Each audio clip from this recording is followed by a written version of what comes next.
بسم اللہ الرحمن الرحیم۔ السلام علیکم ورحمۃ اللہ وبرکاتہ۔ الحمدللہ رب العالمین۔ اللہ تعالیٰ کا بہت احسان ہے، بہت کرم ہے کہ اس نے ہمیں اشرف المخلوقات بنایا اور تمام اپنی عظیم الشان خلقت پر بھی ہمیں فوقیت اور ترجیح دی ہے، الحمدللہ۔ انسان اللہ تعالیٰ نے جو مخلوق بنائی ہے، اس مخلوق میں اور دیگر مخلوقات میں جو بہت زیادہ بنیادی فرق ہے وہ یہ ہے کہ انسان کو اللہ تعالیٰ نے عقل اور شعور تمام مخلوقات سے زیادہ عطا فرمایا ہے۔ جانوروں میں بھی عقل ہوتی ہے لیکن انسان کے مقابلے میں کم ہوتی ہے، اور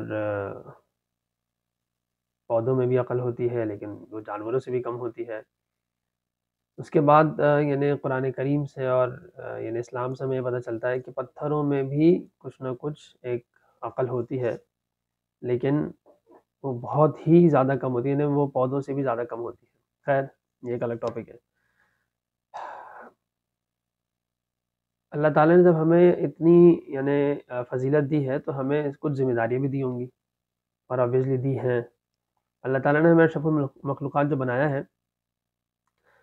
تو اس میں ہمیں جو دوسری جو مخلوقات ان کو تو یعنی ان کو ہم پہ ترجیح نہیں دی، ہمیں ان پہ ترجیح دے دی۔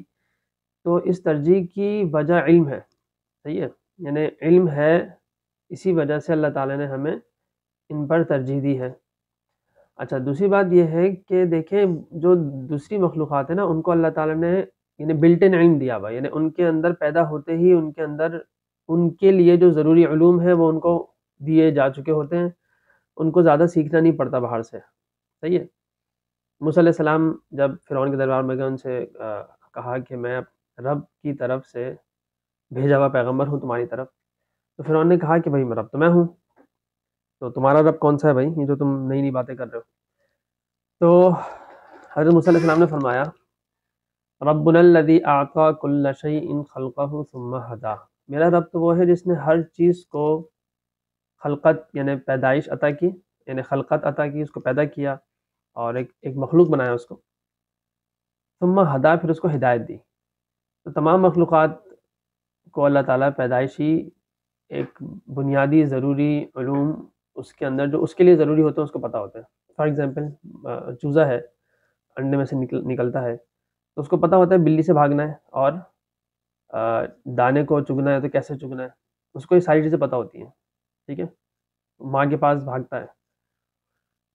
لیکن جب انسان کا بچہ ہوتا ہے اس کو نہیں پتہ ہوتا کہ کیا کھانا ہے کیا نہیں کھانا، وہ غلط چیز جو نہیں کھانی ہوتی یا نقصان دہ ہوتی ہے اس کو بھی منہ میں لے لیتا ہے، آگ کا انگارہ ہوگا اس کو بھی ہاتھ میں لے لے گا، سونے جیسی سونا ہوگا چمکتا ہوا اس کے لیے وہ بھی چمکتی ہوئی چیز ہے، کوئی ٹارچ لائٹ جل رہی ہے اس کے لیے وہ بھی چمکتی ہوئی چیز ہے اور اٹریکٹیو ہے، اور کوئی انگارہ چمک رہا ہے تو اس کے لیے وہ بھی اٹریکٹیو ہے اور چمکتی ہوئی چیز ہے، اس کے لیے اس کو ڈفرینشیٹ کرنا بہت مشکل ہوتا ہے۔ وہ جب ایک دفعہ ٹچ کرتا ہے، ایک دو دفعہ ٹچ کرتا ہے، پھر اس کو پتہ چلتا ہے، وہ ڈر جاتا ہے۔ یعنی بعض اوقات ایسا بھی ہوتا ہے کہ وہ انگارے کو ٹچ کرتا ہے تو ہر وہ چیز جو انگارے سے ریزمبلنس یعنی یوں سمجھ ریزمبلنس نہیں، شاید جو میچ کرتی ہے، دیکھنے میں جیسی لگتی ہے، تو اس کو کیا کرتا ہے، وہ اس سے ڈرنے لگ جاتا ہے، ٹھیک ہے۔ تو یہ فرق ہے انسان میں اور دیگر مخلوقات میں۔ اللہ تعالیٰ نے ہمیں جو ذمہ داری دی ہے وہ یہ ہے کہ ہم اپنی ذمہ داری کو سمجھیں۔ پہلی ذمہ داری یہ ہے کہ ہمیں پتہ ہو کہ ہماری ذمہ داری کیا ہے۔ فار ایگزامپل اس کو تو پتہ ہے مرغی کے بچے کو کہ دانہ کس طرح کھانا ہے، چونچ سے کھانا ہے، ٹھیک ہے، اور اس کو یہ بھی پتہ ہے بلی سے بھاگنا ہے، تو مطلب اس کو ہم سے زیادہ پتہ ہے، ٹھیک ہے، بنیادی علوم۔ ہمیں اللہ تعالیٰ نے یہ حواس خمسہ دیے ہیں، یعنی کہ 5 سینسز دیے نا، چھونے کی صلاحیت، دیکھنے کی، سونگھنے کی، چکھنے کی، اور سوچنے کی، دماغی صلاحیت، ٹھیک ہے، عقل بھی دی ہے۔ تو یعنی ہمیں جو 5 سینسز دیے ہیں، ایک تو چھونے کی صلاحیت ہے، چکھنے کی صلاحیت ہے، سونگھنے کی صلاحیت ہے، دیکھنے کی صلاحیت ہے، اور سننے کی صلاحیت ہے۔ یہ 5 سینسز ہیں۔ پھر اس کے بعد یعنی یہ ان کے اپنا دائرہ ہے، یعنی آنکھ سے ہم کھا نہیں سکتے، کان سے ہم دیکھ نہیں سکتے، ٹھیک ہے، ہاتھ سے ہم سونگھ نہیں سکتے، زبان سے ہم سن نہیں سکتے، ناک سے ہم چکھ نہیں سکتے۔ تو یہ ناک کا الگ دائرہ، آنکھ کا الگ، زبان کا الگ، کان کا الگ، ہاتھ کا الگ۔ تو ان پانچوں کے دائرے الگ ہیں. پھر ان 5 کے بعد جب یہ پانچوں سے ہم یعنی ان 5 ذرائع سے ہم علم حاصل کرتے ہیں، پھر اس کے بعد ہم علم حاصل کرتے ہیں عقل سے. جنہیں فار ایگزامپل یہ قلم ہے، ٹھیک ہے، تو یہ قلم زیادہ صحیح ہے. یہ جو قلم ہے، ٹھیک ہے، اب اس قلم کو میں نے ہاتھ سے اٹھا لیا، ٹھیک ہے، تو مجھے پتہ چل رہا ہے کوئی سالڈ ٹھوس چیز ہے. آنکھ سے دیکھ رہا ہوں، اس کا رنگ پتہ چل رہا ہے، ٹھیک ہے. اچھا چکھوں گا تو اس کا کوئی خاص وہ نہیں ہوگا، خوشبو اس کے اندر سے جو اس کی سیاہی ہے انک ہے اس کی خوشبو آئے گی. سننے کی اس کے اندر کوئی چیز نہیں ہے، ٹھیک ہے. تو اپنے 5 حواس خمسہ سے مجھے اس کے بارے میں کافی ساری چیزیں پتہ چل گئیں. لیکن اس کو دیکھ کے مجھے اندازہ ہوتا ہے، یہ میری عقل یہ کہتی ہے کہ یار یہ آٹومیٹکلی نہیں بنا ہوگا، یقیناً اس کو کسی نے بنایا ہوگا اور بہت سوچ سمجھ کے بنایا ہوگا، اور اس کا کچھ پرپس بھی ہوگا، انہیں بنانے کا مقصد بھی ہوگا. یہ نہ میری آنکھ بتا سکتی ہے، نہ کان، نہ ناک، نہ منہ، نہ ہاتھ. یہ 5 چیزیں مجھے یہ نہیں بتا سکتی کہ اس کو کوئی بنانے والا ہے. تو آنکھ کا دائرہ جو تھا اس نے اپنا کام کر لیا، ناک کا، منہ کا، کان کا، ہاتھ کا، سب کے جو اپنے اپنے دائرے تھے انہوں نے اپنا کام کر لیا. اس کے بعد عقل کا دائرہ شروع ہوتا ہے. تو عقل اپنا کام کرتی ہے، وہ سوچتی ہے کہ یار یہ کیسے بنا ہے، اس کا کیا کام ہے، یہ کیسے چلے گا، یہ اب سوچوں گا میں کیا کروں گا تو ہاں اس کو ایسے کھینچیں گے تو کھلے گا، ٹھیک ہے. جیسے کیا کرتے ہیں یہ کچھ اس میں کچھ کرے جا رہا ہوں تو لکیریں بن رہی ہیں، ٹھیک ہے، تو اس کا مطلب اس طرح کی کوئی کام اس سے ہو سکتا ہے. تو اس کے اندر کیا پانی بھر سکتے ہیں، تو ٹھیک ہے بھر تو سکتے ہیں، لیکن یہ اس کا پرپز ہے نہیں. تو اس طریقے سے یہ تمام ہمارے جو حواس خمسہ عقل، ان کے اپنے اپنے ایک دائرے ہیں. پھر جہاں عقل کی پرواز ختم ہو جاتی ہے وہاں سے وحی کی پرواز یعنی وحی وہاں سے شروع ہوتی ہے، ٹھیک ہے. یعنی اس سے مجھے یہ تو پتہ چل گیا کہ اس کو کوئی بنانے والا ہے. لیکن اچھا یہ بھی پتہ چل گیا، کافی سوچ بچار کے بعد اندازہ ہو گیا کہ یار یہ لکھنے کے لیے بنایا گیا ہے، ٹھیک ہے. تو صحیح ہے، لکھنے کے لیے بنایا گیا ہے. یہ ڈھکنا کیوں بنایا گیا ہے؟ تو سوچوں گا یار ڈھکنا، کیونکہ اچھا پہلے شاید مجھے پتہ نہ ہو، لیکن کبھی میں ڈھکنا کھلا چھوڑ کے چلا جاؤں گا اور پھر اس کو چلاؤں گا تو یہ چلے گا نہیں. پھر چلاؤں گا تھوڑی دیر بعد چلے گا، اور جب بھی ڈھکنا بند کر کے گیا ہوں اور پھر کافی دیر بعد آیا ہوں اور چلایا تو فوراً چلا، تو مجھے سمجھ میں آ جائے گا یہ ڈھکنا بنانے کا ایک مقصد تو یہ ہے کہ اس کی جو اوپر جو سیاہی یہاں جو ہے اندر نہیں، جو اوپر ہے باہر کی طرف اس کی پن میں، نوٹ میں، وہ سوکھے نہیں. ڈھکنے کا ایک مقصد یہ ہے. دوسرا مقصد یہ ہے کہ انک کہیں اگر یہ کپڑے پہ یہ لگا رہے، پین ایسی میں نے یہاں پہ لگایا ہوا ہے، تو اگر یہ ڈھکنا نہ ہو تو اس کو لگانا بھی تھوڑا سا مشکل ہے. اور دوسرا یہ کہ میرے کپڑوں میں انک لگ سکتی ہے، تو اس کا ایک مقصد یہ بھی ہو گیا. تو اس طرح مجھے اس کا مطلب کافی ساری چیزیں پتہ چل گئی، ٹھیک ہے. لیکن مجھے یہ نہیں پتہ چل رہا کہ اس کا کون سا استعمال صحیح ہے اور کون سا استعمال غلط ہے. فار ایگزامپل اس سے میں جو ہے وہ آنکھ بھی پھوڑ سکتا ہوں نا. اس سے میں مثال کے طور پر کسی کی آنکھ میں مار دوں، اس کی آنکھ پھوڑ دوں، تو یہ بھی اس سے ایک کام لیا جا سکتا ہے. اور ایک کام اس سے یہ ہے کہ میں اسے بہت ہی بہترین کچھ لکھائی کروں، یا پھر یہ ہے کہ میں اسے قرآن کریم کی آیت لکھ دوں. تو اب دونوں کام ہیں جو اس سے میں نے لیے ہیں، لیکن یہ نہیں پتہ چل رہا کہ کس کام سے اس کو یعنی اس کو کس طریقے سے میں استعمال میں لاؤں کہ میرا بنانے والا مجھ سے راضی ہو جائے. یہ چیز بتاتی ہے وحی، ٹھیک ہے، قرآن اور حدیث. اچھا اب یہ جو چیزیں ساری اتنی لمبی پوری تفصیل میں نے بات بیان کی ہے، آپ سوچیں کہ ایک اتنے سے قلم کے بارے میں مجھے اتنی لمبی بات کرنی پڑی سمجھانے کے لیے کہ 5 سینسز ہیں، پھر شعور ہے، عقل ہے، اور پھر اس کو استعمال کس طرح کرنا ہے جس سے اللہ تعالیٰ خوش ہو یا ہمارے رب جو بھی ہمارا بنانے والا ہے وہ خوش ہو، وہ وحی ہے، ٹھیک ہے. تو یہ سارا انسان ہوں میں تو اس لیے میں نے سوچ لیا جانور یہ نہیں کر سکتا، کوئی دوسری مخلوق یہ نہیں کر سکتی، پتھر، نباتات، جمادات، یہ سب ان کے بس کی بات نہیں ہے، جو ساری بات میں نے بھی بیان کی ہے. اب یہ اس کا کیسا استعمال ٹھیک ہے اور غلط ہے، اس کے لیے مجھے اپنے اوپر کام کرنے کی ضرورت ہے. یعنی کہ میں اس سے اچھی تحریر بھی لکھ سکتا ہوں اور غلط تحریر بھی لکھ سکتا ہوں، اس کے لیے ضروری ہے کہ میری تربیت ہوئی بھی ہو، ٹھیک ہے. تو تربیت سب سے بنیادی چیز ہے، اور تربیت اگر انسان کی تربیت نہ ہو تو یہ حیوان سے بھی بدتر ہے، اور اگر اس کی تربیت اچھی ہو جائے تو یہ ملائکہ سے بھی برتر ہے. تو یہ ہمیں طے کرنا ہے کہ ہمیں آخر کیا جانوروں سے بھی بدتر بننا ہے، یا ہمیں ملائکہ جنہوں نے ہمیں سجدہ کیا نا، حضرت آدم علیہ السلام کو سجدہ کیا، ہمارے والد کو، تو یعنی ایک طرح سے ہمیں سجدہ کیا، تو کیا ہم اس عظیم مقام تک پہنچنا چاہتے ہیں، کہ اللہ کی ایک نورانی مخلوق بھی ہمیں سجدہ کرے،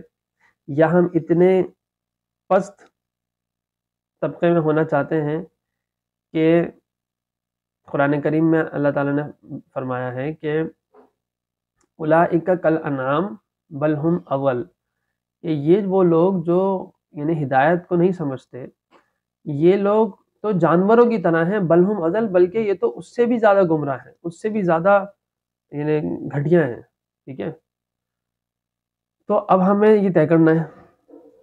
تو اس طے کرنے میں ہم فار ایگزامپل ہم اگر تمام مسلمان کہیں گے جی ہمیں تو آبویسلی ہم تو مسجود ملائک ہیں اور ہم تو یہ ہیں اور ہم تو وہ ہیں، تو بھائی اس کے لیے ضروری ہے کہ ہم خود کو اس قابل بنائیں، اس لائق بنائیں کہ ہم اللہ تعالیٰ کے دربار میں بھی سخرو ہوں، اور دوسرا یہ کہ ہم اپنی ذمہ داری کو سمجھیں. میں نے یہ نیت کی ہے کہ کیونکہ میرا کافی غور و فکر کرتا رہتا ہوں اور میرا کافی مطالعہ بھی ہے الحمدللہ اس چیز پر کہ تربیت کیسے ہو، تربیت کیسے کرنی چاہیے، اور تربیت کب کرنی چاہیے، اور تربیت کہتے کس کو ہیں، تربیت ہوتی کیسے ہے، تربیت ہوتی کیا ہے. ٹھیک ہے، اور تربیت کرنے میں کن چیزوں کو مد نظر رکھنا ضروری ہے، اور کن چیزوں کا تعلق تربیت سے ہوتا ہے اور کن چیزوں کا تعلق تربیت سے نہیں ہوتا. کیونکہ ہمارے ہاں بہت زیادہ غلط فہمیاں پھیلی ہوئی ہیں، اور میں بہت حیران اور پریشان ہوتا ہوں کہ بھائی ماں باپ اساتذہ جو بڑے ہیں وہ تربیت کو سمجھ ہی نہیں پا رہے ہیں کہ تربیت کسے کہتے ہیں. وہ یہ سمجھتے ہیں کہ نصیحت کریں گے تو یہ تربیت ہے، بیٹا ایسا نہیں کرو، بیٹا ویسا نہیں کرو. یہ انسٹرکشنز ہیں، یہ تربیت نہیں ہے. اور ایک بہت بڑی غلطی ہم یہ کرتے ہیں، بہت بڑی غلطی ہم یہ کرتے ہیں کہ بھائی ہم مطلب ہمیں اس کو سمجھ میں مجھے بعض اوقات میں خود کنفیوز ہو جاتا ہوں کہ میں اس کو اس نادانی کو کس لفظ سے میں تعبیر کروں. مطلب والدین یہ سمجھتے ہیں کہ ہم اگر کوئی کام ان کو بولیں گے وہ کر لیا تو اٹ مینس کہ ہمارا بچہ صحیح ہے، تربیت ہم نے کر دی. فار ایگزامپل ہم اس کو بولتے ہیں 5 وقت کی نماز پڑھو، وہ نماز پڑھنے چلا گیا اور 5 وقت کی نماز جماعت سے پڑھ رہا ہے. ہم سمجھ رہے ہیں کہ ہمارے بہت اچھی تربیت کر دی. ایک مثال دے رہا ہوں، نماز بھی پڑھ رہا ہے، روزے بھی رکھ رہا ہے، سب کچھ چلیں یہ بھی کر رہا ہے. یہ تربیت نہیں ہے. یعنی صرف اس کو تربیت سمجھنا غلط ہے، اور ویسے بھی یہ تربیت نہیں ہے. دیکھیں یہ انسٹرکشنز ہے، بہت فرق ہے تربیت میں اور انسٹرکشن میں، بہت فرق ہے. اچھا دوسری بات یہ ہے کہ والدین یہ سمجھتے ہیں کہ ہم یا اساتذہ بھی کہ ہم کوئی چیز اس پہ ہم اپنی بات منوا لیں تو بس ہماری جیت ہے، ہم اپنا کام کروا لیں. ٹھیک ہے، چاہے وہ کام اس نے خوش دلی سے کیا ہو یا اس نے بد دلی سے کیا ہو، اس کو تربیت نہیں کہتے. تربیت کہتے ہیں کہ آپ اس کو صحیح اور غلط کی پہچان کرا دیں اور اس کے دل میں یہ بات اتر جائے کہ یہ بات ٹھیک ہے اور یہ بات غلط ہے، اور آپ کی موجودگی اور غیر موجودگی سے اس کی ذات پہ کوئی فرق نہ پڑتا ہو. اس کو پتہ ہو کہ یہ کام صحیح ہے، چاہے میرے والد صاحب ہوں، چاہے میری والدہ ہوں، سامنے نہ ہوں، میں نے کرنا یہ ہے، اور وہ دل کے اعتماد کے ساتھ کریں، یعنی کنونس ہو کر وہ کام کرے. یعنی یہ نہیں کہ فار ایگزامپل آپ نے اس سے نماز تو پڑھوا لی، لیکن وہ نماز اس لیے پڑھتا ہے کہ یار کیا بولوں کروں، اب ابو بولتے ہیں، ابا بولتے ہیں، تو امی بولتی ہیں اور اماں بولتی ہیں تو کرنا پڑے گا. وہ اس نیت سے کر رہا ہے تو کام آپ کا کہا ہوا کام وہ کر رہا ہے، لیکن اس کی تربیت نہیں ہو رہی.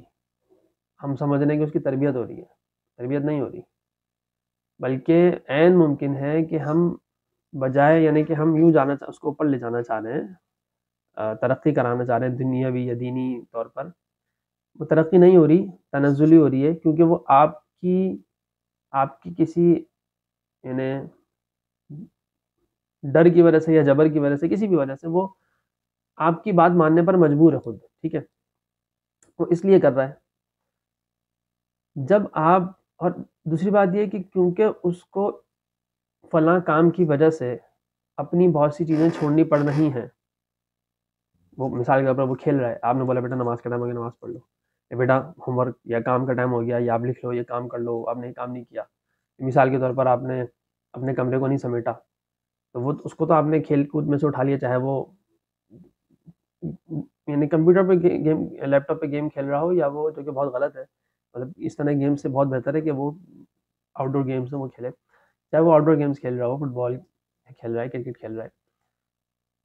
تو وہ کھیل رہا ہے، وہ وہاں سے آپ نے اس کو ہٹایا ہے، اس کا دل نہیں چاہ رہا ہٹنے کا، لیکن اس کام کی وجہ سے آپ نے اس کو ہٹایا ہے اور آپ کی وجہ سے وہ گیم سے ہٹا ہے۔ تو ہو یہ رہا ہے کہ جیسے ہو یہ رہا ہے کہ وہ آپ نے اس کام کی وجہ سے آپ نے اس کو ہٹا دیا، ٹھیک ہے۔ وہ کھیل رہا ہے گیم یا کوئی کام کر رہا ہے نا، تو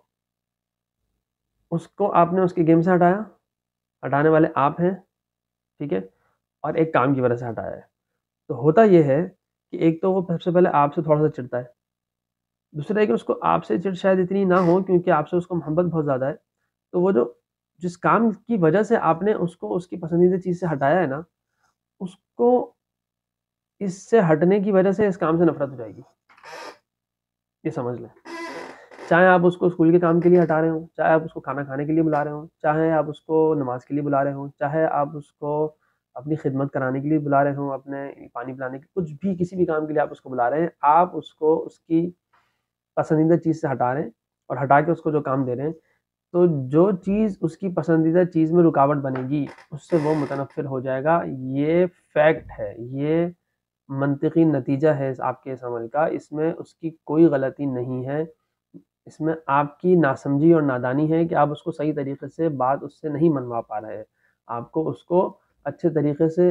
یہی بات آپ کو منوانی ہے، لیکن اس کے طریقے دوسرے ہیں، اس پہ ہم آہستہ آہستہ آئیں گے اور بات کریں گے۔ تو میں نے یہ نیت کی ہے انشاءاللہ تعالیٰ کہ تربیت کس طرح کرنی چاہیے اور کس طرح کی جانی، یعنی تربیت ہوتی ہی کیا ہے، یعنی تربیت ایک بہت جامع لفظ ہے۔ اگر ہماری تربیت ہو جائے، دیکھیں نا، میں ایک مثال دے کے بات ختم کرتا ہوں۔ اسکولز میں ہم کیوں بھیجتے ہیں؟ کیونکہ وہ تعلیمی ادارے ہیں، اور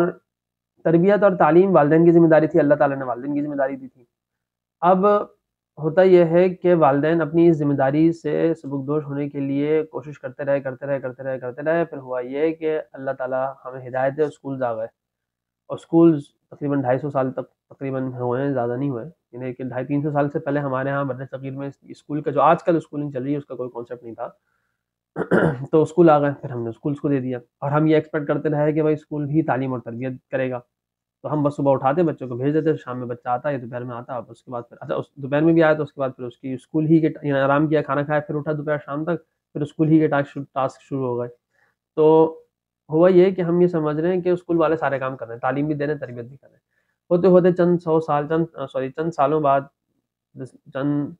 ایک اچھے بڑے عرصے کے بعد اندازہ ہو گیا کہ نہیں یار، یہ تربیت نہیں کر سکتے ادارے، تربیت ان کا کام نہیں، تربیت والدین ہی کریں گے، والدین کو تھوڑی سی عقل آ گئی الحمدللہ، چلے۔ تو انہوں نے سمجھا کہ چلو تربیت ہم کر دیں گے لیکن تعلیم تو یہی دیں گے۔ پھر یہ ہوا کہ آہستہ اب یہ الحمدللہ یہ اندازہ ہو رہا ہے کہ یار یہ تو تعلیم بھی نہیں دے رہے۔ تو میں جو مثال دے رہا تھا وہ یہ تھی کہ بھائی دیکھیں، آپ نے تو تعلیم اور تربیت کے لیے اسکول میں ڈالا، ایک ایسا ادارہ جو مانا جاتا ہے، جانا جاتا ہے کہ جو آپ کے ایک سیدھے سادے معصوم سے بچے کو تعلیم اور تربیت کے نور سے منور کرے گا، اور جب وہ اس ادارے سے نکلے گا تو وہ شخصیت میں اس میں بہت بہترین بدلاؤ آ چکا ہوگا، وہ بہت بڑا ایک اچھا سمجھدار اور باشعور انسان بن چکا ہوگا۔ آپ ذرا سروے کریں اور جائیں ذرا کسی بھی تعلیمی ادارے کے باہر ذرا تھوڑی دیر بیٹھ جائیں، جہاں ٹھیلے ویلے بھی لگے ہوں گے، چپس کے ٹھیلے ہوں گے، یعنی گول گپے ہوں گے، چاٹ ہوں گی، اور 10 طرح کی چیزیں ہوں گی، ٹھیک ہے، تو 20 قسم کے آئٹمز ہوں گے، کھانے پینے کے بھی ہوں گے، اس کے علاوہ کے بھی آئٹمز ہوں گے۔ آپ وہاں تھوڑی دیر کھڑے ہو جائیں اور بچوں کی گفتگو سن لیں۔ آپ یہ سوچیں کہ وہ ابھی اس تعلیمی ادارے سے نکلا ہے، ایک ایسے انسٹیٹیوشن سے نکلا ہے کہ جہاں اگر وہ برا بن کے بھی گیا تھا، یعنی اس نے اگر مثال کے طور پر اس کے بہت بیڈ ہیبٹس تھیں، زبان بہت خراب تھی، لیکن جس ادارے سے وہ نکل رہا ہے تو کچھ اثر، 1-2 گھنٹے تو اثر ہوتا ہے۔ فار ایگزامپل آپ مسجد سے، یا آپ رمضان ماشاء اللہ شروع ہو گئے، آج پہلا روزہ ہے، تو رمضان المبارک میں ہم جب قرآن کریم کی تلاوت کرتے ہیں یا کسی درس میں بیٹھتے ہیں، یا تراویح کے بعد بہت سے اکثر مساجد میں دروس ہوتے ہیں، تو وہاں سے جب ہم نکلتے ہیں تو ہم وہ درس سوچ رہے ہوتے ہیں، ہمارے ذہن میں ہوتا ہے کہ ہاں یار یہ ہماری غلطی ہے، ہمیں اپنی غلطیوں کا احساس ہو رہا ہوتا ہے، یا ہمیں مزید کچھ کرنے کا ایک امنگ ہوتی ہے، ایک جذبہ ہوتا ہے کہ یار ہمیں قرآن کریم کو پڑھنا چاہیے، یعنی کوئی پازیٹیو ہی ہمارے ذہن میں چیزیں چل رہی ہوتی ہیں نا۔ تو ہم نکلتے ہی کوئی غلط حرکت کرنا ہمیں بہت ڈر لگتا ہے، کوئی کوئی غلط حرکت کر بھی رہا ہوں تو سوچیں گے یار ابھی ہم کیا سن کر آئے ہوں یار، میں تھوڑا سا مطلب ایک تحمل ہوتا ہے، کچھ تو اثر ہوگا نا۔ تو ہم جو اتنے پختہ عمر کو پہنچ چکے ہوتے ہیں تو ہمیں بھی جب ہم سنتے ہیں تو ایک چیز اثر کرتی ہے اور دل نرم پڑتا ہے، یعنی ہمارے دل تو سخت ہو چکے ہیں نا، عمر کے ساتھ ساتھ ہمارا بہتر ہونا مشکل ہوتا جاتا ہے، لیکن ہم اگر 60 70 سال کے بھی ہیں تو ہم غلطیاں نہیں کرتے عموماً۔ تو وہ جو بچہ جو بالکل سافٹ ہارٹیڈ ہے، وہ بالکل نرم دل ہے، وہ پھول ہے، ایک چھوٹا سا پھول ہے، جب وہ ایک ادارے سے نکل رہا ہے تو کیوں اس کو احساس نہیں ہوتا کہ میں کیا کر رہا ہوں؟ اس لیے نہیں ہوتا کہ وہاں اس چیز کی تعلیم نہیں دی جا رہی، وہاں یہ کہا جا رہا ہے کہ بھائی یہاں سے یہاں تک پیج نمبر فلاں سے پیج نمبر فلاں تک آپ نے لکھ کے لانا ہے، یا فلاں پیج سے فلاں پیج تک آپ نے یاد کر کے آنا ہے۔ اس کی کوئی تربیت چھوڑیں، تعلیم بھی کچھ نہیں ہو رہی، بس وہ ایک کاپی پیسٹ مشین بنا دیا گیا اس کو۔ تو ہمارے تعلیمی حلقوں، تعلیمی اداروں کا جو حال ہے، خاص طور پر اسکولس کا، کالجز کا، ان کو تو تعلیمی نہیں تقریبی ادارے کہنا چاہیے۔ اور اللہ ماشاء اللہ ہو سکتا ہے کہ چند لاکھ میں کوئی ایک ادارہ ایسا ہو جو واقعتاً تعلیمی ہو۔ میرے علم میں تو نہیں ہے ایسے ادارے کے جو کنونشنل اسکولنگ سسٹم پہ چل رہے ہوں، جو ہمارے یہاں چل رہا ہے، رائج میٹرک اسکولنگ سسٹم ہے یا او لیولز بھی ہے، تو اس پہ چل رہا ہو، خاص طور پہ میٹرک سسٹم، اور وہ صحیح طریقے سے تعلیم دے رہا ہو۔ میرا نہیں خیال کہ یہ ممکن بھی ہے، کیونکہ ایسے بہت سے میرے خود اپنے جاننے والے ہیں، بہت سے قریبی دوست احباب ہیں کہ جو بہت نیک ہیں، بہت جذبے والے ہیں، بہت کچھ کرنا چاہتے ہیں، بچوں کی تربیت کے لیے فکر مند ہیں، لیکن وہ ہیں اسکول کے ہی استاد۔ تو وہ کتنی بھی کوشش کر لینا، کیونکہ وہ ان کو کروانا میٹرک کا کریکولم پورا کروانا ہے، تو جو سسٹم بنا ہوا ہے ہمارے یہاں تعلیمی اداروں کا، وہ اتنا غلط ہے، اتنا خراب ہے کہ وہ بنایا اس لیے گیا ہے، یعنی اتنا وہ اس کو باقاعدہ وہ بائی ڈیزائن ہی اس طرح ہے کہ آپ اس میں یہ اچھی چیزیں کر ہی نہیں سکتے، اس کو بنایا اس طریقے سے گیا۔ کیونکہ میں بھی ملٹیپل اسکول میں پڑھا چکا ہوں، اتنی کوشش کر کر کے تھک گیا، لیکن میں ناکام اور نا امید ہی لوٹ چکا ہوں اب، کہ بھائی یہ چیزیں ان چیزوں کے ان کی اس ریکوائرمنٹس کے ساتھ تو یہ نہیں ہو سکتی۔ کیوں؟ بھائی ان کو کاپیز پوری چاہیے، ان کو کورس پورا چاہیے، تو میرے پاس ٹائم کہاں، میرے پاس وہ جو ٹائم ہے وہ بھی کم ہے، جتنا کام ہے اس کے حساب سے وہ ٹائم بھی کم ہے، تو جو میرے پاس وہ جو وہاں کی ریکوائرمنٹ پورا کرنے کا بھی ٹائم نہیں ہو رہا، تو میں مزید ایکسٹرا کیا ان کو سمجھاؤں گا، بچوں کو کیا ان کی تربیت کروں گا یا ان کو تعلیم دوں گا؟ تو میں تو نہیں کر سکا بھائی اپنے طور پہ۔ ہاں یہ ضرور ہے کہ لیکچر کے دوران میں آپ نے کچھ بات کر دی تو کر دی، ان کو سمجھانے کی، ان کی تربیت کے لیے، ان کو ترغیب دینے کے لیے، وہ ٹھیک ہے، اس سے اثر بھی ہوتا تھوڑا بہت، لیکن انفارچونیٹلی آپ کے پاس جو رزلٹ آتا ہے نا، تو وہ بہت ہی زیادہ بھیانک ہے، بہت خوفناک ہے، اور اس میں والدین کی بنیادی غلطی میرے حساب سے والدین کی ہے، میں اساتذہ کی بھی غلطی کم بولوں گا۔ اس کی وجہ یہ کہ بھائی اللہ تعالیٰ کا ہیرا، یہ جو بیٹا ہے آپ کا یا بیٹی ہے، وہ اللہ تعالیٰ کی طرف سے دیا ہوا ہیرا ہے، ہیرا بھی کی نہیں ہے بلکہ ہیرے سے بھی قیمتی لال یاقوت اور مرجان ہے، ٹھیک ہے؟ تو لؤلؤ والمرجان، تو اسی طریقے سے یاقوت ہے، یہ کوہ نور ہے، ٹھیک ہے نا؟ تو جتنے بھی قیمتی پتھر ہیں نا، ہیرے سے بھی زیادہ قیمتی، میں وہ نام سمجھ لیں، یہ وہ ہیں آپ کے بچے، اور آپ اپنے بچوں کو اٹھا کے، یعنی اپنے کوہ نور کو اور اپنے لخت جگر کو اٹھا کے آپ غیر کے حوالے کرتے ہیں، اور اس کو پیسے بھی دیتے ہیں کہ جو ہے نا یہ میں آپ کے حوالے کر رہا ہوں، اور میں آپ کو پیسے بھی دوں گا کہ اس کو سدھار دیں، اس کو سیدھا کر دیں۔ تو بھائی وہ آپ کو اتنی مطلب اپنے بچے سے اتنی کیا کہنا چاہیے، بدگمانی ہے یہ تو، کہ آپ اس کو کہنا ہے کہ اس کو سیدھا کر دیں یا اس کو صحیح کر دیں، تو بھائی وہ تو صحیح تھا، وہ کھیل کود رہا ہے آپ کے گھر میں، آپ کو پتہ نہیں کیا پریشانی ہے، 2 سال کے بچے کو اٹھا کے 3 سال کے بچے کو اٹھا کے اسکول میں ڈال دیتے ہیں۔ تو خیر یہ تو آج کی نشست تو بس ایک تعارفی تھی، اور جو بس کچھ ٹوٹی پھوٹی بے ربط سی باتیں ہیں، اللہ تعالیٰ اس کو قبول کر لیں، اور کوشش میری یہ ہے کہ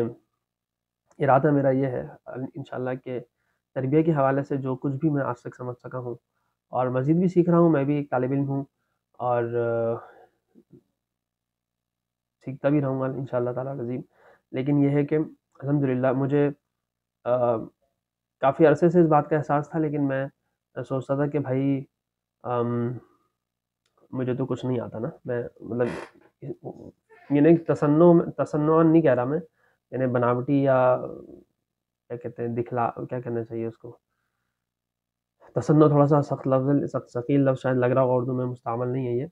اتنا زیادہ، ویسے تو ہے لیکن آج کل اردو ہی ہمیں نہیں آ رہی نا، مصیبت یہ ہے، اردو میں مستعمل ہے یہ لفظ۔ خیر تو میں بالکل بھی تصنع بناوٹ زیادہ بہتر ہے، تو میں کوئی بناوٹی انداز میں نہیں کہہ رہا، واقعتاً مجھے اس چیز کا اندازہ ہے کہ یار مجھے تو نہیں پتہ اتنا، تو میں کیسے جو ہے نا لوگوں کو گائیڈ کر سکتا ہوں. لیکن ایک دماغ میں ذہن میں دل میں بات آتی رہتی تھی کہ یار پھر بھی بہت سے لوگوں سے جب میں انٹریکشن ہوتا ہے میرا، پیرنٹس ہوتے ہیں اور اساتذہ ہوتے ہیں، اور پتہ نہیں اتنی خطرناک قسم کی ان کی پریشانیاں ہوتی ہیں، ڈپریشن میں بچے گئے ہوئے ہیں. ایک والدہ ہیں اتنی بیچاری ڈپریس ہوئی ہوئی تھیں، اتنی پریشانی. ابھی ایک اور کتنی کہانیاں سناؤں، کہانیاں بہت ہیں. ایک بس شارٹلی سنا دیتا ہوں کہ بچوں کو کی پٹائی ہو گئی، وہ بڑے پریشان ہیں بچے کے پیرنٹس کے اتنی بری طرح مار دیا ہوم ورک نہ کرنے پہ. تو میں نے ان کو بولا، میں نے کہا آپ نے بھیجا ہی کیوں تھا، میں تو منع کیا تھا. لیکن خیر کہنے کا مقصد یہ ہے کہ بھائی وہ اب پریشان ہے، ٹھیک ہے. تو پتہ نہیں شاید زیادہ پٹائی ہو گئی، کیا ہو گیا. تو کہنے کا مقصد ہے کہ بھائی آپ کو یعنی اس طرح میں سوچتا رہا کہ یار اس طرح بہت سے لوگ ہیں میرے پاس آتے ہیں ابھی، کیونکہ یہ ویڈیو آلریڈی تھوڑی سی لمبی ہو گئی ہے. میرے پاس بہت سے لوگ آتے رہتے ہیں، ٹھیک ہے، پوچھتے ہیں، مشورہ کرتے ہیں. تو میں نے یہ سوچا کہ ٹھیک ہے میرے پاس علم بہت کم ہے، لیکن اللہ کا لاکھ لاکھ شکر ہے کئی لاکھ لوگوں سے زیادہ علم ہے اس ٹاپک پہ، خاص طور پہ بلکہ شاید چند کروڑ سے بھی زیادہ ہوگا انہیں اوور آل آپ دیکھ لیں تو. کیونکہ اس ٹاپک پہ نا لوگوں کو پتہ ہی کچھ نہیں ہے. تو میں بلا خوف تردید یہ کہہ سکتا ہوں کہ چند کروڑ سے زیادہ تو اللہ تعالیٰ نے مجھے بتا دیا نا. اس میں میرا تو کوئی وہ نہیں ہے، لیکن اللہ تعالیٰ کی طرف سے اللہ کا احسان ہے، اللہ کا بہت بڑا احسان ہے کہ مجھے اللہ تعالیٰ نے تھوڑا سا ان کروڑ سے اوپر کر لیا. اس کا یہ مطلب نہیں ہے کہ میں ان سب کروڑ سے بہت افضل ہو گیا، بہت زیادہ نیک ہو گیا. نیک اور نیکی اور بدی کی بات نہیں ہے، بات یہ ہو رہی ہے کہ اس فیلڈ میں، اس ٹاپک کے اوپر مجھے اللہ تعالیٰ نے کچھ لوگوں سے چند کروڑ سے زیادہ علم دے دیا. تو اب میری ذمہ داری بنتی ہے، چلو جو مجھ سے اوپر کے ہیں تو وہ تو ہیں، وہ بھی بہت سارے ہیں، لیکن یہ بھی تو بہت سارے ہیں جن کو وہ بھی نہیں پتا جو مجھے پتا ہے. تو میری یہ ذمہ داری بنتی ہے کہ میں اپنے اس علم کو پھیلاؤں آگے. تو اس کا ایک طریقہ تو جو ہے وہ تو چل ہی رہا ہے، سالوں سے چل رہا ہے کہ لوگ مجھ سے مشورہ کرتے ہیں، پیرنٹس ہوتے ہیں، وہ ان کو بتاتے رہتا ہوں، ان کو گائیڈ کرتا رہتا ہوں، فائدہ بھی ہوتا ہے. ایک والدہ تھی وہ تو بالکل فل ڈپریشن میں جا چکی تھی تقریباً. ان کو میں نے بات کی، ان سے سمجھایا وہ سمجھ ہی نہیں آ کہ آپ کیسی باتیں کریں. میں نے ان کو بولا دیکھیں جو آپ نے مجھ سے مشورہ کر رہی ہے نا، تو میں اس کا استاد بھی ہوں بچے کا، اور میں ایک مسلمان ہوں، آپ میری مسلمان بہن ہیں. تو میں آپ مجھ پہ اعتماد کرنے جب آپ مجھ سے مشورہ کرنی ہے تو میں آپ کو غلط مشورہ تو نہیں دوں گا نا، میں اپنے علم کے حساب سے صحیح مشورہ دوں گا. ہاں کیونکہ میں بھی انسان کا بچہ ہوں، میں بھی انسان ہوں، اور میں بھی نبوت کا دروازہ بند ہو چکا ہے، اب کوئی نیا نبی نہیں آئے گا. آپ صلی اللہ علیہ وآلہ وسلم، حضرت محمد صلی اللہ علیہ وسلم آخری نبی ہیں. تو آپ علیہ السلام کے بعد کوئی نیا نبی نہیں آ سکتا. تو کوئی نبی جب پیدا نہیں ہو سکتا تو معصومیت تو ختم ہو گئی. یعنی اب غلطی تو ہر ایک بندے سے ہوگی نا، ابو بکر رضی اللہ تعالیٰ عنہ سے لے کر آخری مسلمان تک سب سے غلطیاں ہوں گی. تو مجھ سے بھی غلطیاں ہو سکتی ہیں، علم میں میری بھی کمی ہو سکتی ہے کمی تو بہت ہے علم میں. تو لیکن میں اپنے علم کے حساب سے جو میں آپ کو مشورہ دے رہا ہوں وہ صحیح یہی مشورہ ہے. میں آپ کو بالکل مخلصانہ مشورہ دے رہا ہوں. ان کو سمجھ ہی نہیں آ رہی تھی. خیر کافی کرتے ان کو سمجھ میں آیا، تو کافی حد تک کنوینس خود تو ہو گئی. اب ان کو اپنے ہسبینڈ کو کنوینس کرنا ہے، اپنے پیرنٹس یعنی اپنے میکے وغیرہ اپنے سارے لوگوں کو، رشتہ داروں کو کنوینس کرنا ہے، ٹھیک ہے نا. محلے میں ایک ایشو کھڑا ہو جائے گا. اور ہوا بعد میں جب انہوں نے اسٹیپ لیا اور بچے کو اسکول سے نکالا تو بچے کی صحت اچھی ہونے لگ گئی، ان کی بھی، وہ بھی خود ڈپریشن سے نکل گئی، بچہ بھی بہت اچھا ہو گیا، بچے کا اور ماں کا تعلق بھی بہتر ہونے لگ گیا. لیکن ان کو فیس کرنا ہے، ان کو اپنے رشتہ داروں کو فیس کرنا ہے، محلے کو فیس کرنا ہے، بہت سب لوگوں کو فیس کرنا ہے ان کو. تو ٹھیک ہے کرنا تو پڑے گا. مطلب یہ کوئی وہ ایک جملہ ہے نا کہ all good things in life come at a price. ہر اچھی چیز کسی نہ کسی قیمت کے طفیل ہی، کسی نہ کسی قیمت کے بدلے ملتی ہے. تو یہ تو ہوتا ہے. تو کہنے کا مقصد یہ ہے کہ دیکھیں مجھے اس چیز کی ریئلائزیشن ہوئی، کیونکہ تھوڑی دیر سے ہوئی، تھوڑی نہیں شاید بہت زیادہ دیر سے ہوئی، کہ ٹھیک ہے میرے پاس علم کم ہے لیکن مجھ سے کم علم کے لوگ کروڑوں ہیں، تو کم سے کم ان کروڑوں کو تو فائدہ دے دوں نا. اور کیونکہ قیامت اللہ مجھ سے پوچھ لے گا، تو میں نے اس لیے یہ شروع کر رہا ہوں. اور اس کو میں فریکوینٹلی کروں گا کہ ہم بچوں کے اوپر کیسے کام کر سکتے ہیں، بچوں کی تربیت کیسے کر سکتے ہیں، اور عام طور پہ والدین کیا غلطیاں کرتے ہیں. آج کا سیشن تھوڑا لمبا ہو گیا، کوشش کروں گا کہ اس کو میں جتنی دیر آج بات ہوئی ہے اس سے آدھے وقت میں روزانہ کچھ نہ کچھ چھوٹی موٹی بات میں کر دیا کروں. تو اس حوالے سے اگر کہ آپ لوگوں کے سوالات ہوں تربیت کے حوالے سے، تربیت اولاد ہو اور اصولی طور پہ تربیت انسانیت، تو اس ٹاپک کے حوالے سے کوئی بات ہو، کوئی سوال ہو، تو وہ ضرور مجھے اسی یعنی فیس بک کے میسنجر پہ بھی بھیج سکتے ہیں. اور میرے فیس بک پہ میرا نمبر بھی ہوگا، نہیں ہو تو میں اس میں آپ اس ویڈیو کے نیچے ڈال دوں گا. تو اور یوٹیوب کے لنک میں بھی ڈال دوں گا انشاءاللہ. تو مجھے واٹس ایپ بھی کر سکتے ہیں. واٹس ایپ کے علاوہ پلیز نہ کال ایس ایم ایس کچھ نہ کریں، واٹس ایپ کریں اور بتا دیں کہ اس ویڈیو کے ریفرنس سے پہلے ویڈیو کا ریفرنس نام اور چیزیں لکھ دیں اور پھر اپنا سوال لکھ دیں، تاکہ میں اس کو میسیج کو کھول لوں اور پڑھ لوں اور دیکھ لوں کیا ایشو ہے، کیونکہ بہت سے میسیجز ہوتے ہیں واٹس ایپ میں تو وہ نیچے چلے جاتے ہیں، تو میں ہر میسیج کو نہیں پڑھ سکتا، میرے پاس اتنا ٹائم نہیں ہوتا، یعنی چند ہزار میسیجز ہوتے ہیں جو ان ریڈی ہوتے ہیں میرے پاس نا، تو نہیں، میری کمزوری ہے، میں نہیں کر پاتا سارے میسیج کو نہیں پڑھ سکتا، بہت زیادہ ہیں، اب تو میں پتہ نہیں چند 100 گروپ سے تو میں خود کو نکال چکا ہوں، ابھی بھی تھوڑے سے باقی ہیں، تو جو ضروری ہے صرف انہیں میں اب خود کو رکھا ہوا ہے، اور باقی ان میں سے بھی کچھ غیر ضروری ہیں، ایسے ایسے ان سے بھی نکل رہا ہوں. تو thank you so very much. Allah تعالیٰ ہمیں دین کی خدمت کے لیے قبول فرمائے. اللہ تعالیٰ سب سے پہلے میری تربیت کرے، میری اصلاح کرے، اور میرے جو قریبی ہیں، میرے اہل و عیال ہیں، میرے جو قریبی اور رشتہ دار ہیں، اللہ تعالیٰ ان سب کی تربیت کرے، مجھے ذریعہ بنا دے تو یہ اللہ کا احسان ہے. اور اس کے علاوہ پھر اللہ تعالیٰ اس کے بعد ہم تمام مسلمانوں کو صحیح اللہ تعالیٰ ہماری تربیت کر دے، اللہ تعالیٰ ہمیں تربیت کرنے والا بنائے، اور اللہ تعالیٰ ہمیں علم نافع عطا فرمائے، اور اس پہ بہترین طریقے سے سنت کے مطابق عمل کی توفیق اور ہمت عطا فرمائے، اور ہمیں اللہ تعالیٰ اپنی رضا کامل عطا فرمائے. تو میرے خیال ہے کوئی بات رہ تو نہیں گئی، تو بس یہی ہے ان شارٹ. تو کوئی بات ہو تو آپ مجھے واٹس ایپ کر سکتے ہیں، یا فیس بک پہ میسنجر ہے تو میسنجر بھی میسیج کر سکتے ہیں، لیکن میں اس کو نہیں پڑھ پاتا اتنا، میں زیادہ تر واٹس ایپ پہ ہی صرف ایکٹیو ہوتا ہوں، اس کے علاوہ کسی دوسری جگہ میں اتنا ایکٹیو نہیں ہوتا، بہت ہی کبھی کبھی میں کہیں جواب دے پاتا ہوں، نہ انسٹاگرام وغیرہ کہیں پر بھی نہیں، سوائے واٹس ایپ کے، اسی سے میں فری نہیں ہو پاتا، تو میں بس دوسری چیزوں کے لیے ٹائم نہیں بچتا. تو بس میں نے یہ نیت کی ہے، اللہ تعالیٰ مجھے ہمت دے کہ میں مزید اس کو تاخیر جو ہو گئی مجھ سے، اللہ تعالیٰ مجھے اس میں معاف کریں. آپ سے بھی دعا کی درخواست ہے کہ میرے لیے معافی اللہ تعالیٰ سے مانگے کہ بھائی اللہ تعالیٰ ان کو غفور عظیم صاحب کو معاف کر دیں، کیونکہ مجھے واقعی بہت احساس ہوا کہ میں غلطی مجھ سے ہو گئی ہے بہت بڑی. بس اللہ تعالیٰ معاف کرے، بہت دیر ہو گئی مجھے اس چیز میں بات کرتے ہوئے، تو مطلب بات کرنے کے لیے آنے کے لیے دیر ہو گئی کہ میں اس کے لیے خود کو تیار نہیں کر پا رہا تھا، اپنی کم علمی ہمیشہ سامنے آتی تھی، لیکن مجھے پھر جب احساس ہو گیا تو میں نے پھر کہا اب دیر نہیں کرنی چاہیے. اور پھر اس میں ہمارے ایک ساتھی ہیں، ہمارے بھائی دوست ہیں عبدالرحمٰن صاحب، تو وہ ہو سکتا ہے دیکھ بھی رہے ہوں، تو انہوں نے بھی مجھے کافی بولا، انہوں نے کہا کہ بھائی آپ نا یہ اس طرح شروع کر دیں، اور اس کے علاوہ اور بھی ہیں چند بولنے والے، تو انہوں نے کہا بھائی آپ شروع کریں اس کو، کہ تم جو کیوں اپنے علم کو چھپا رہے ہو. ایک اور میرے بھائی ہیں بڑے اچھے، تو وہ مجھے کہتے ہیں کہ دوست ہیں میرے، تو بلکہ ہمارے آفس میں ایک جگہ میں نے جاب کی تھی، وہاں میرے مینیجر بھی تھے، وہ تو کہنے لگے کہ تمہارے اندر نا ایک مسئلہ یہ ہے کہ تم نا علم کو بہت زیادہ لینا جانتے ہو اور لینا چاہتے ہو، یہ بھی کر لوں، یہ بھی پڑھ لوں، وہ بھی پڑھ لوں، یہ بھی کر لوں، یہ کورس بھی کر لوں، فلاں کورس بھی کر لوں، یہ کتاب بھی پڑھ لوں، اور اتنی کتابیں تم پڑھ چکے ہو، اتنے کورسز تم کر چکے ہو، اتنا تمہارے پاس اتنی علم ہے، تمہارے پاس اتنا علم ہے اور اتنی نالج ہے، تو بس تمہارے اندر نا بس یہ تم نے بہت نا، انہوں نے پتہ نہیں کیا جملہ بولا، بڑا اچھا جملہ تھا، انہوں نے کہا کہ پتہ نہیں خود غرض ہو، مطلبی ہو، یا پتہ نہیں کیا بولا تھا، کچھ اس طرح کا کچھ نا نیگیٹو جو ورڈ ہمارے استعمال ہوتے ہیں نا، ان کو بڑا اچھے انداز سے انہوں نے مجھے بولا تھا کہ نا تم صرف لینا جانتے ہو، تم دینا نہیں چاہتے، تمہیں اللہ نے جو علم دیا تم وہ بھی نہیں دینا چاہ رہے، تم دے ہی نہیں رہے. میں نے کہا میرے پاس علم ہے کہاں؟ کہہ رہے بھائی یہ باتیں مت کرو، تمہارے پاس جو ہے وہ بہت سو کے پاس تو نہیں ہے نا، کہ دنیا میں سب سے کم علم والے تم ہو. میں نے کہا نہیں، اس طرح کوئی بات ہی ہے، چند سال پہلے کی بات ہے، تو مجھے ایگزیکٹلی ورڈس تو یاد نہیں، اگر وہ سننے غلط میں کہہ دوں تو میری اصلاح کر دیں گے وہ. تو مجھے کہنے لگے کہ وہ، تو مجھے احساس ہوا، میں نے کہا ہاں یار یہ بات صحیح ہے. کہہ رہے بھائی جو تمہیں اب آ گیا نا وہ کئی لاکھ لوگوں کو نہیں آتا، تو وہ تم ان لوگوں کو تو سکھا دو، جب ان سب کو سکھا دو پھر چلو پھر آگے، اور پھر اس میں تم خود بھی گرو کرتے رہو گے سکھاتے سکھاتے. میں نے کہا یہ بات بھی ٹھیک ہے. تو خیر اس طرح کئی لوگوں نے مجھے کہا، اور الحمدللہ اللہ تعالیٰ نے اب شاید اللہ تعالیٰ نے آج ہی قبول کرنا تھا، کہ اللہ تعالیٰ نے قبول تو کر لیا ہوگا لیکن آج ہی اس کا ظہور ہونا تھا، اور آج ہی اللہ تعالیٰ نے اس پہ کرنا تھا. یکم رمضان ہے تو میں نے ہمت کی، اور رمضان کی برکت، اور اللہ تعالیٰ سے دعا بھی کر رہا ہوں کہ اللہ تعالیٰ مجھے اس نیک عمل میں استقامت بھی دے، اور مجھ سے وہی بات اور وہی چیزیں کہلوائیں اور بلوائیں جو امت کے لیے فائدہ مند ہو، میرے لیے پہلے میرے لیے فائدہ مند ہو اور پھر امت کے لیے بھی فائدہ مند ہو. اللہ تعالیٰ ہمیں اپنی